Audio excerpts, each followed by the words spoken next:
Brewfest is a fantastic opportunity for beer lovers to come out and try new beers. It's held in January. They got an opportunity to come out and try, like I said, 200 beers.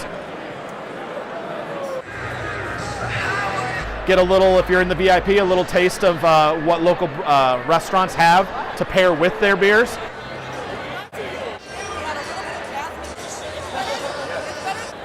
Or walk to Whole Foods. It's a great opportunity for South Bend and Michiana area beer lovers to come out in the wintertime and kind of get out of their house with their friends and have a great time.